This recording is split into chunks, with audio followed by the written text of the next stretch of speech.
So sharing about what consciousness is from the perspective of a martial artist. Lately, there's been a lot of talk and research about the issue of consciousness, right? And as a martial artist, I've been practicing all forms of martial arts for the past probably about 40 years. So I think martial arts, it's a way of getting in touch with and expressing and experiencing consciousness. As the late Bruce Lee very famously said once, "Be water, my friend. When you pour water into a jug, it becomes the jug. When you pour water into the cup, it becomes the cup. Be water, my friend." You know, I like to like make a joke out of this, but what Bruce Lee said, at least from the perspective of a martial artist, this is exactly what consciousness is. Consciousness is like a water within us, and because it's within us, it becomes us. So you think you are you, but we are that consciousness. We are not this. We are not this. How do we experience this? You experience this probably on a day-to-day basis, but you're just so unconscious about it. For example, when you drive a car, your consciousness, which is the real you, right, fills up the car. So when you're driving, you cannot be remembering your body. When you're driving, your consciousness fills up the car, and therefore you become the car. You feel what your tires are feeling. And some really good drivers, you can feel how everything in the engine is happening, and if there's something wrong, you know, in the exhaust pipe, if there's something in the exhaust pipe, you can literally feel it. And when you drive really fast, like when you drive competitively, you literally cannot feel this body, but you feel like you are the car. Then you become the car. And when you reach your destination, let's say a very tall building, your office building maybe, and stand on top of that building, suddenly your perspective change.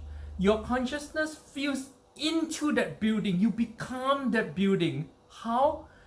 Because suddenly when you look down, everything is so small and so insignificant. You forget your body, right? Everything in the world is so tiny.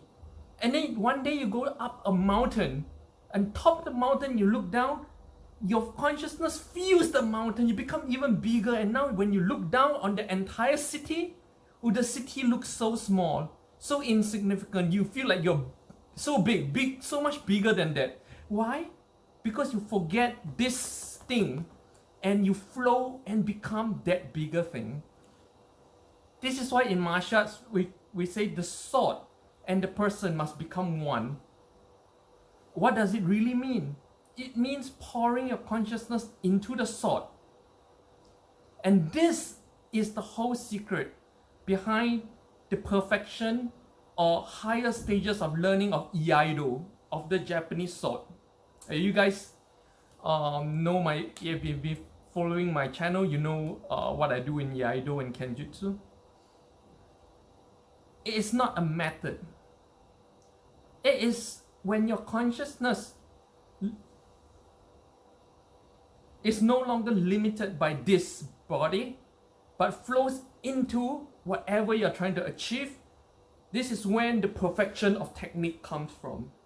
The perfection of technique can never come from your body. The harder you hold on to your sword, the more you shake.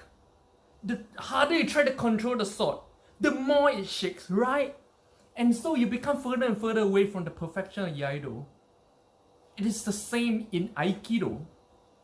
In Aikido, you need to fuse your consciousness with that of your subject.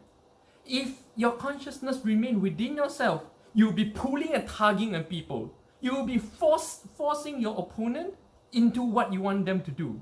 And then there will be this tug of war, and it becomes Brazilian Jiu-Jitsu, right? This is how we experience consciousness as a martial artist. Even Tai Chi. Tai Chi is about using your movements to get into a rhythm where your consciousness forgets this body and gets fused into what we call the, some of you may be familiar with the power of now and some other spiritual practices. It's all talking about the same thing. And martial arts is simply the physical manifestation of that spirit, of that consciousness, right? So yeah, I'm no guru, I'm no Zen master, right? I'm just a martial artist, a very normal guy, and I'm not trying to teach people becoming a guru. No. Okay, I'm just sharing what I actually experienced over the past 40 years of martial arts. What about you guys? What do you think of consciousness? No harm, share in the comments below. See you guys next time. Annyeong.